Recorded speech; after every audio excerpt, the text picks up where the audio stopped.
ஓம் நம சிவாய். இதே சத்தம் தொடர்ந்து கேட்டுக்கிட்டே இருந்தது. அதுக்கு முன்னாடி என்ன பண்ணுச்சுன்னா,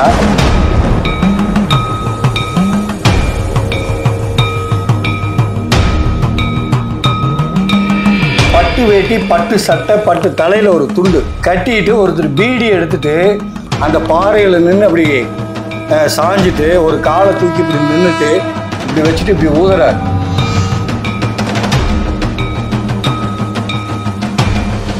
எத்தனையோ பேர் தவம் செய்து கொண்டு இருக்கின்ற இடங்கள்லாம் உள்ளுக்குள்ள இருக்கு. குகைகள்லாம், பிரம்மாண்டமான குகைகள்லாம் இருக்கு.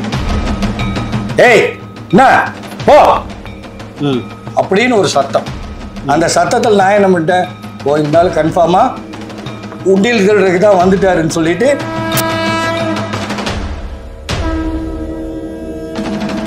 இந்த பாசுபதாஸ்திரம் யாருக்கிட்ட வாங்க முடியும்?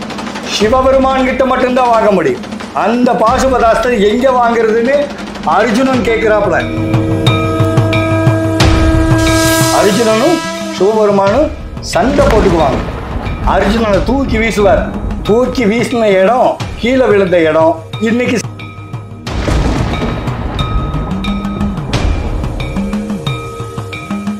மீடியா மைண்ட்ஸ் நேயர்களுக்கு வணக்கம். இன்னைக்கு தென் கைலாயம், அதாவது வெள்ளியங்கிரியில் இருக்கும்.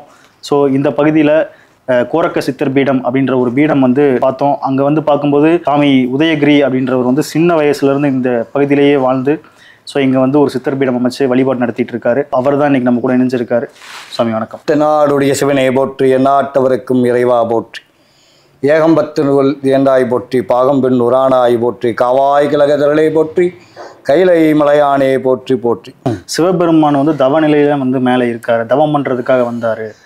சிவபெருமானே வந்து தவம் செய்வதுக்கெல்லாம் ஆசான அவர். எல்லாத்தையும் கற்றுக்கிட்டு போய் தான் அவர் அங்கே தவம் செஞ்சு உட்கார்ந்துக்கிட்டு இருக்காரு இல்லைங்களா? அப்போ அவர் எதுக்கு அவர் தவம் செய்யணும்? இங்கே தவம் செய்கிற வேலை இல்லை. தேவர்கள் முனிவர்களுக்கெல்லாம் சாபம் நீக்குவதற்காகத்தான் 5 லிங்கமாக இந்த இடத்துல வந்து இருந்தார். சரிங்களா? தவம் செய்கிற வேலையெல்லாம் இங்கே இல்லை. ஆனாலும் போகிறவங்களுக்கு தவம் செய்யலாம், எல்லாம் பண்ணலாம். பட் அதுதான் சொல்கிறோம், இங்கே தவம் செய்வதற்காக அவர் இங்கே வரல. தவம் செய்கிற இடம் கைலாய மலை.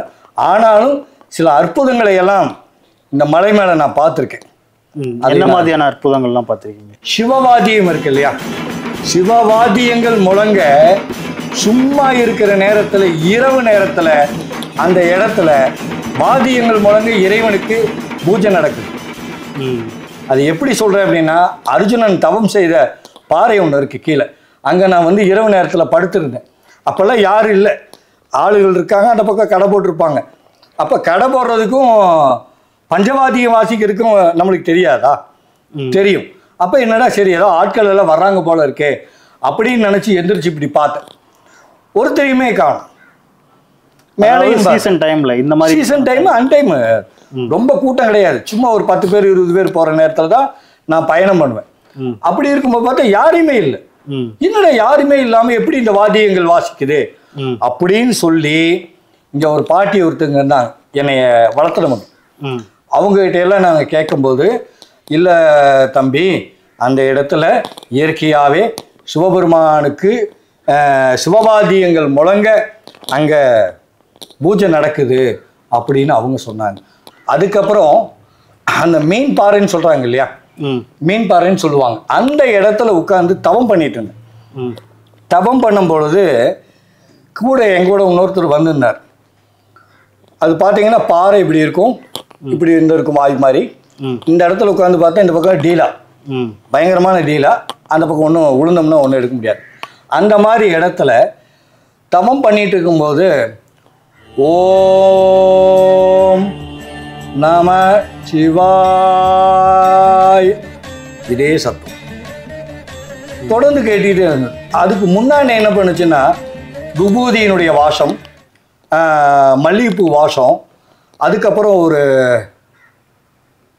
பன்னீர் வாசம், இந்த 3 அந்த இடத்துல கிராஸ் ஆச்சு. அப்போ நான் என்ன நினச்சேன்னா, அப்போ கொஞ்சம் தவத்தில் வந்து கொஞ்சம் தேர்ச்சி பட்டிருக்கேன். அப்போ என்ன பண்ணுறேன்னா, இறைவா இந்த மாதிரி எல்லாம் வாசனைகளை கொடுத்து நீ என்னை திசை திருப்ப வேண்டாம், எனக்கு உன்னுடைய அருள் கொடு அப்படின்னு சொன்னதுக்கப்புறம் அந்த வாசனைகள் இல்லை. அதுக்கப்புறம் தான் இந்த சத்தம் காதில் கேட்டேன். எந்திரிச்சிட்டேன். மறுபடியும் இன்னொருத்தர் இருந்தார். ஏங்க இங்கே மாதிரி இந்த ஓம்னு சத்தம் ஏதாவது கேடுச்சா அப்படின்னு. நல்லா மைக் செட்டில் சத்தம் போடுற மாதிரி. ஏன்னா எந்திரிச்சு தொலாவி பார்த்தோம், ஒன்றுமே இல்லை. அப்புறம் அந்த ஆளுகிட்ட கேட்டேன், ஏதோ உங்களுக்கு ஆமாங்க சாமி ஏதோ சத்தம் கேட்டுச்சு ஓம்ங்கிற சத்தம் அப்படின்னு அவரும் சொல்கிறாப்புல. அப்போ என்ன பண்ணேன், நான் சின்ன பையன்லேருந்தே அந்த காட்டுக்குள்ளையெல்லாம் அதிகமாக சுற்றி இருக்கும். அப்போ என்ன பண்ணால் அந்த பாறைக்கு கீழெல்லாம் இறங்கி அதுலேருந்தெல்லாம் உள்ளுக்குள்ளேயெல்லாம் போய் பார்த்தோம், யாருமே இல்லை. அந்த மாதிரி ஒரு அதிசயம் நான் அந்த மலையில் பார்த்துருக்கேன்.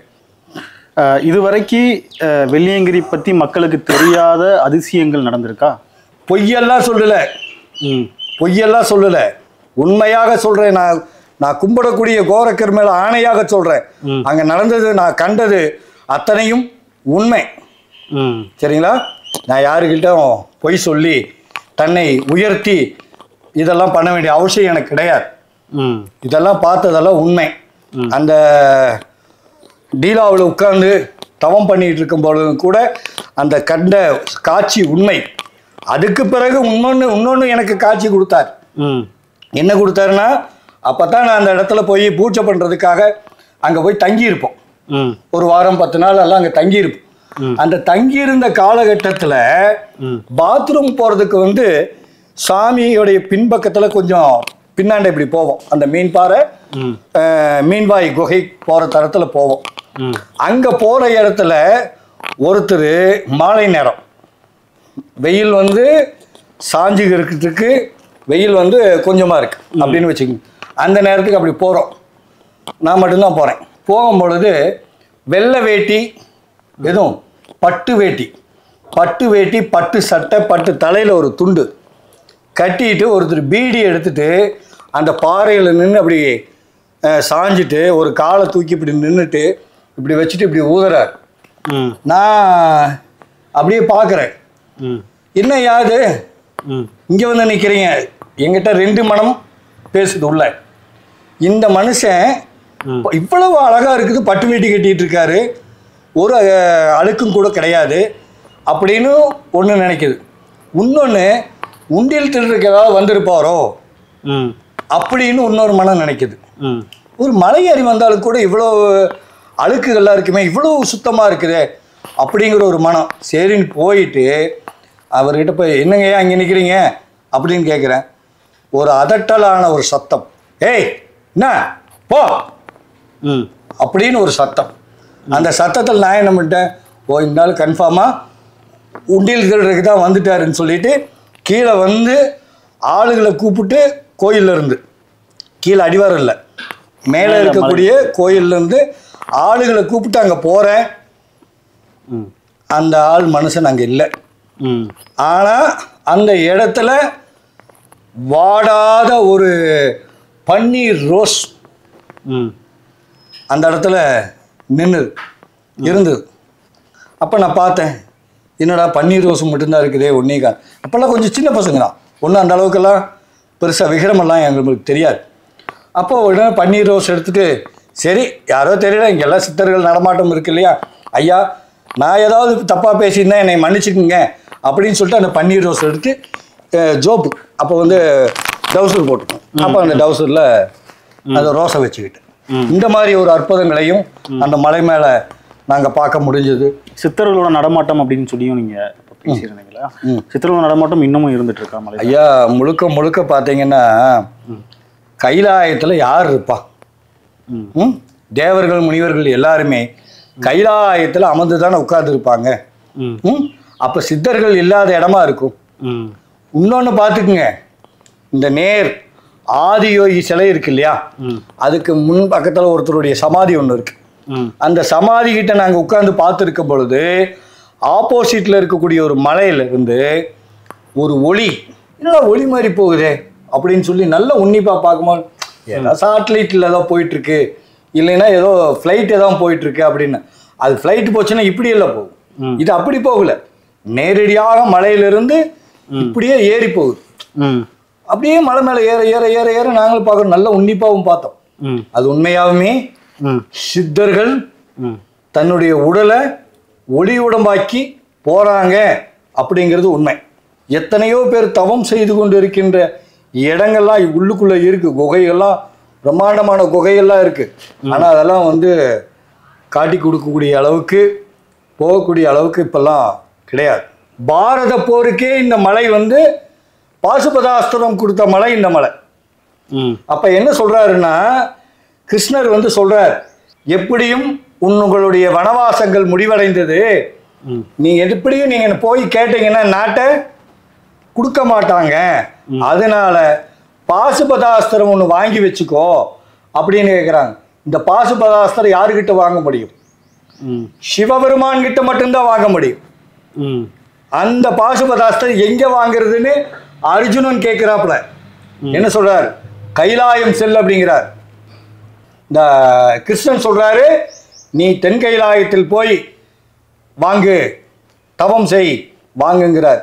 அதனால தான் இங்கே வர்றதுக்கு முன்னாண்ட தங்களுடைய உடைகள் எல்லாத்தையும் கழட்டி வச்சாங்க. எங்கே தெரியுமா?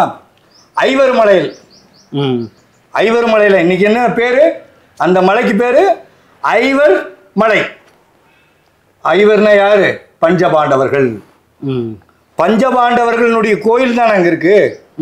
அதைத்தான் சொன்னாங்க. ஐவர் மலையில் வந்து தன்னுடைய உடைகளை எல்லாம் கழட்டி வச்சு விட்டு அந்த நகை பொருள்கள் இந்த இதெல்லாம் வந்து அங்கே வச்சுட்டு ஒரே ஒரு வில்லுகளை மட்டும் எடுத்துக்கிட்டு வந்துக்கிட்டே இருக்கிறாங்க. வந்து அர்ஜுனன் தவம் செய்கின்றான். மேலே போய் அர்ஜுனன் என்ன பண்ணுறாரு? 7 உலக்க, 7 எலும்புச்சம்பளம், 7 கடுகு, கடுகுக்கு மேலே 7 ஊசி வச்சு கடும் தவம் பண்ணுவார். ஆண்டி சுனைக்கு மேலே போகும் பொழுது ஒரு பெரிய ஒரு பாறை இருக்கு ரோட்டு மேலேயே. என்ன பாறை? அதுதான் அர்ஜுனன் தவம் செய்த இடம். சரிங்களா? அவ்வளவு கடுமையான தவம் பண்ணிட்டு இருப்பார். உடனே ஓம் நம சிவாயன்னு சொல்றாங்க இல்லையா?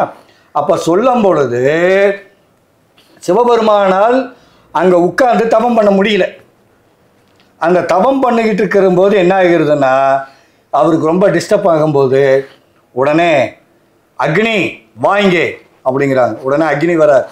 யாரடா இவன் இங்கே வந்து உட்கார்ந்துக்கிட்டு கைலாயத்தில் உட்கார்ந்து தவம் பண்ணிட்டு இருக்கிறான், வேற எங்கேயாவது போய் உட்கார்ந்து தவம் செய்தால் நான் அவனுக்கு எல்லா வரமும் கொடுப்பனே, இங்கே வந்து எதுக்கு வந்துட்டு இருக்கிறான் அப்படின்னு. அப்போ தான் சொல்கிறாரு, குந்தியின் மகன் அர்ஜுனே அப்படின்னு அவங்க சொல்லும் பொழுது, அப்படியா சரி அப்படின்னு விட்டு நீ போய் அவனை தவத்தை கலை அப்படிங்கிறார். இதைய வந்து கிருஷ்ணன் என்ன பண்ணுறாரு? உடனடியாக கிருஷ்ணன் வந்து கீழே ஒரு கிருஷ்ணன் குகைன்னு ஒன்று இருக்கு. மேலே அர்ஜுனன் தவம் செய்த இடம், கீழே கிருஷ்ணனுடைய குகை ஒன்று இருக்கு. கிருஷ்ணன் போய் அந்த குகையில தங்கியிருந்து அப்பப்போ ஆபத்து வருகின்ற பொழுது உடனடியாக சொல்லிட்டு போயிடுவார். டேய் அக்னி வரப்போகுது, நீ தயாராகிக்க அப்படின்னுமே. உடனே அதுக்கு ஒரு வியூகம் அமைத்து அக்னியை பாதுகாத்து தவம் செய்வார் அர்ஜுனன். இந்த மாதிரி ஒவ்வொருத்தரும் வந்து வந்து அழிச்சுக்கிட்டே இருப்பாங்களா. அப்பதான் என்ன ஆகி போச்சு, முடியலன்னு சொல்லி ஆளுக்கு அக்னி பஞ்சபூதங்களும் வந்து ஒவ்வொரு வில்ல கையில கொடுத்துட்டு போயிடுவாங்க. இது என்னடா இவனுடைய தொந்தரவு தாங்க முடியலையே அப்படின்னு சொல்லி போட்டு சிவபெருமான் வந்து வேடனுடைய வேஷம் போட்டு வந்து 2 பேர் சண்டை போடுவாங்க. அப்பதான் ஒரு பண்ணி மேல அம்பு எடுத்து விடுவாங்க. இதை நான் தான் விட்டேன், நீ தான் விட்டேன்னு 2 போயிட்டு அர்ஜுனனும் சிவபெருமானும் சண்டை போட்டுக்குவாங்க. சண்டை போட்டு அர்ஜுனனை தூக்கி வீசுவார். தூக்கி வீசின இடம், கீழே விழுந்த இடம் இன்னைக்கு சிறுவாணி டேம். ஆனால் அதுக்கு முன்னாடி ஒரு பேர் இருக்கு, முத்தி குளம் அப்படிம்பாங்க. அர்ஜுனன் வந்து இறந்துடக்கூடாது அப்படிங்கிறதுக்காக கங்கா வந்து அந்த இடத்துல உற்பத்தி ஆனாங்க. பாறையில் உழுகிற மாதிரி உழுவாங்க. அந்த இடம் வந்து ரெண்டும் பார்த்தீங்கன்னா பள்ள மாதிரி இருக்கும். அந்த இடத்துல இன்னைக்கு சிறுவாணி டேம் கட்டினதுனால அந்த இடத்துல சிறுவாணி டேம். அதுக்கு முன்னாண்ட ஒரு ஹிஸ்ட்ரி பேர் ஒன்று இருக்கு, முத்தி குளம் அப்படின்னு சொல்லுவாங்க. அப்போனா யாராவது முத்தி அடைஞ்சிருந்தா தானே அந்த முத்தி குளம் சொல்லுவாங்க இல்லையா. இது வந்து காலகாலமாக சொல்லக்கூடிய பெயர். நான் இப்போ புதுசாக வந்து நம்ம யாருமே பேர் வைக்கல. அப்போ வந்து அந்த முத்தி குளத்துல எல்லாம் போய் மலைவாழ் மக்கள் வந்து தீர்த்தமெல்லாம் எடுத்துகிட்டு வருவாங்க. அந்த மாதிரி அர்ஜுனனை வந்து மறுபடியும் காப்பாற்றி மேலே கொண்டு வந்து அவரை மறுபடியும் எந்திரிச்சு வந்து அந்த மலையில் நின்று சிவபெருமான் கிட்ட சிவபெருமானுடைய தவத்தை மிஞ்சினே அப்படின்னு சொல்லி பாசுபத அஸ்திரத்தை கையில் கொடுப்பாங்க. அந்த அஸ்திரத்தை வாங்கிட்டு அவங்க என்ன பண்ணுவாங்க, கீழே வருவாங்க. கீழே வந்து தன்னுடைய அடிவாரத்தில் அந்த வில்லு இருந்தது பார்த்தீங்களா, வில்லை வந்து என்ன பண்ணாங்க, கழட்டி விட்டு போனாங்க இல்லையா, அந்த வில்லை பூட்டுறாரு. எப்படி அந்த வில்லை பூட்டுறாரு, அதுக்கு பேர் என்ன சொல்லுவாங்க, ஆரம்ப காலத்தில் மாட்டு வண்டியை பூட்டுகன்னு, மாட்டு வண்டியை பூட்டு அப்படிங்கிறோம் இல்லையா, அந்த மாதிரி இது வில்லை பூட்டுனதுனால அந்த இடத்துக்கு வந்து பூட்டி பூட்டின்னு இருந்தது. இப்போ அந்த பேர் வந்து பூட்டிங்கிற பேர் வந்து போய் இப்போ பூண்டி அப்படின்னு நம்ம சொல்கிறோம். பூண்டி அப்படிங்கிறதுனால இப்போ அடிவாரம் பூண்டி, மலை வெள்ளியங்கிரி மலை. அந்த மாதிரி பாரத போருக்கு அதுக்கப்புறம் இந்த வில்லை வாங்கிட்டு போய் தன்னுடைய குடும்பத்தோட ஐவரும் சேர்ந்து போகிறாங்க. அங்கே போய் பாரத போர் நடக்குது. அந்த போரில் வெற்றி பெறாங்க. வெற்றி பெற்று ஆட்சி அமைக்கிறாங்க இல்லைங்களா. அந்த அளவுக்கு பிரசித்தி பெற்ற ஸ்தலமாக அந்த பாரத போருக்கே பாசுபத அஸ்திரம் கொடுத்த மலை வெள்ளியங்கிரி மலை, தென் கைலாயம். இதெல்லாம் போக இவங்கெல்லாம் வந்துட்டாங்க, தேவர்கள் வந்துட்டாங்க, இவங்க எல்லாம் முடிச்சிட்டாங்க இல்லையா. அதுக்கப்புறம் அந்த லிங்கத்தை வந்து இந்த மக்களுக்கு எப்படி தெரிஞ்சது அப்படின்னு ஒன்று இருக்கு இல்லையா. அப்போ என்ன பண்ணுறாங்கன்னா, பிரம்மா ஒரு முறை தன்னுடைய படைப்பு தொழிலை, இதெல்லாம் வேதங்கள்லேயே எழுதி வச்சுருக்காங்க, படைப்பு தொழிலை அவர் மறந்துட்டார். அதுக்கப்புறம் தான் சிவபெருமான் என்ன பண்ணுறாரு, காமதேனுக்கிட்ட கொடுக்குறார். அப்போ காமதேனு தான் வந்து அந்த படைக்கும் தொழிலை அவங்க செய்கிறாங்க. அப்போ வந்து சில இடங்களை எல்லாம் தெய்வங்களை வந்து வெளிப்படுத்தி காட்டுறாங்க. அப்போ காட்டின இடங்களில் காரமடைன்னு ஒன்று இருக்குது இல்லையா, அந்த காரமடையில் பார்த்தீங்கன்னா பசு மிதிச்சுது அப்படின்னு சொல்லுவாங்க. அதுக்கு பிறகு நம்ம பேரூர் பட்டீஸ்வரன் கோவிலில் பார்த்தீங்கன்னா பசு மிதிச்சுது அந்த புத்துலேருந்து அப்படின்னு சொல்லுவாங்க. அதே மாதிரி தான் இந்த வெள்ளியங்கிரி மலைக்கும் அந்த காமதேனு போகிறாங்க. போகும்பொழுது அந்த இடத்துல ஆயிரக்கணக்கான லிங்கங்கள் இருக்குதே, நான் எந்த லிங்கத்தை வழிபடுவதுன்னு சொல்லி இறைவனிடத்துல கேட்கும்போது அங்கே வந்து அவங்க குறிப்பிடுறாங்க, குறிப்பிட்ட இடங்களில் நீ போய் நில்லு, உன்னுடைய பால் தானாக சுரக்கும் அப்படின்னு காமதேனுக்கு சொல்லும் பொழுது இந்த காமதேனு அங்கே போயிடுறாங்க. போய் அங்கே நிற்கும் பொழுது பார்த்தா தானாக போய் நின்னதுமே தன்னுடைய மடியில் இருந்து இயற்கையாகவே அந்த பால் சுரக்கும். சுரந்து முடிஞ்சதுமே என்ன பண்ணுறது, அங்கேயே இருக்காமல் கீழே வருவாங்க. கீழே வரும்பொழுது பார்த்தோம்னா இங்கே நரசீபுரம்னு ஒன்று இருக்குது. நரசீபுரம், இந்த நரசீபுரத்துக்கு பக்கத்தில் வெள்ளிமலை பட்டணம். வெள்ளியங்கிரி மலைக்கு அது பட்டணம். பட்டணம்னா என்ன, டவுனு. அந்த டவுனுங்கிறது அங்கே தான். அந்த ஊரில் இருக்கக்கூடிய ஒரு கவுண்டர் வந்து நிறையா மாடுகள்லாம் அந்த வச்சுருப்பாங்க. இந்த பசுமாடு என்ன பண்ணால் அது கூட பட்டிகளோடு சேர்ந்துக்கிட்டு டெய்லியும் காட்டுக்குள்ளே ஒரு புலையன்னு சொல்லுவாங்க அந்த மலைவாழ் மக்கள். அவங்க மாடு மேய்ச்சிட்டு போவாங்க. போகும்பொழுது அவன் பாட்டுக்கு உட்காந்துட்டு புல்லாங்குழல் வாசிக்கிட்டு உட்காந்துருப்பாப்புல. இது என்ன போகும், இந்த மாடு எல்லாத்தையும் பார்த்துட்டு இது இங்கேருந்து நேராக மலை மேலே போய் பாலை சுரந்துட்டு போட்டு அங்கேருந்து என்ன பண்ணும், கீழே வந்துடும். இப்படியே நடந்துக்கிட்டே இருக்கும் பொழுது இப்போ அந்த ஊரில் இருக்கக்கூடிய அந்த ஊர் கவுண்டருக்கு என்ன பண்ணுறாங்க, என்னடா பாலை காணோம் இந்த மாட்டில், டெய்லியும் பாலை காணோம், என்ன பண்ணுறேன் அப்படின்னு சொல்லி அவங்க திட்டும்போது, சாமி எஜமானே நாங்கள் அந்த மாதிரி எல்லாம் பண்ணலைங்க அப்படின்னு சொல்ல. அப்போ ஒரு முறை இந்த மாடு மேய்ச்சி கொண்டு வரும் பொழுது மேலே இந்த மாடு போகிறத இந்த மலைவாழ் மக்கள் பார்த்துட்றான். பார்த்ததுமே உடனடியாக பின்தொடர்ந்து போகிறான்.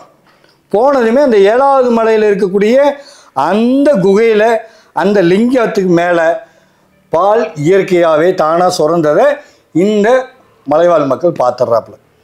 பார்த்ததுமே உடனே கீழே வந்ததும் முதலாளிகிட்ட வந்து சொல்லிடுறார், ஐயா இந்த மாதிரி பண்ணிகிட்டு இருக்குதுங்க, என்னன்னு தெரியல அப்படின்னு சொல்ல, அப்படியா அப்படின்னு சொல்லிட்டு முதலாளியும் வேடத்தில் மாடு வேடத்தில் வந்து நிற்கிறாங்க. நின்னதும் இது போகுது. மலைக்கு போகும்போது இவங்களும் மறைஞ்சு போய் பின்னோக்கி போகும்போது அங்கே போய் பார்த்தோம்னா இயற்கையாக பால் சுரக்குது. இதை இவங்க 2 பேரும் பார்த்துட்றாங்க. 2 பேர் பார்த்ததுமே உடனே அங்கே பக்கத்தில் போய் இவங்களை இந்த மாடு பார்த்துருது. இவங்க 2 பேர்த்தையும் மாடு பார்த்ததும் பயந்து தன்னுடைய லிங்கத்தில், அதான் முன்னாண்ட ஒரு லிங்கம் இருக்கும், 2வது ஒரு லிங்கம் இருக்கும், அந்த லிங்கத்து மேலே தன்னுடைய கால்களை வச்சு அமுத்திட்டு அங்கேருந்து கீழே ஒடியாந்து வந்துன்னா 6வது மலையில் 7வது மலையிலேருந்து இறங்கினதுமே 6வது மலை ஸ்டார்ட். அந்த ஸ்டார்ட் வந்த இடத்துல பூரா மறைஞ்சு போச்சு. அந்த இடத்துல மறைஞ்சதுனால தான் அந்த இடத்துல திருநீர் மாதிரியும் சந்தனம் மாதிரியும் குங்குமம் மாதிரியும் அந்த மண் அங்கேயே இருக்கும். அது இடம் என்ன? பசு மறைந்த இடம். அதுக்கு பிறகு தான் மக்கள் அவங்க ஊர் கவுண்டர்கள் மூலிமா அங்கே அமாவாசையான போது இவங்க பால் கொண்டு போய் கொடுத்துட்டு இருந்தாங்க. அதுக்கப்புறம்தான் இந்த ஒவ்வொருத்தரும் தொடர்ந்து இந்த மாதிரி எல்லாம் தகவல் தெரிய அதுக்கப்புறமா நேராக மக்கள் போகிறதுக்கு ஆரம்பித்தாங்க, ரோடு போகிறதுக்கு ஆரம்பித்தாங்க. அப்படி போய் இன்னைக்கு இத்தனை லட்சக்கணக்கான மக்கள் வருவதுக்கு காரணம் அந்த பசு கண்டுபிடிச்சதுனால தான்.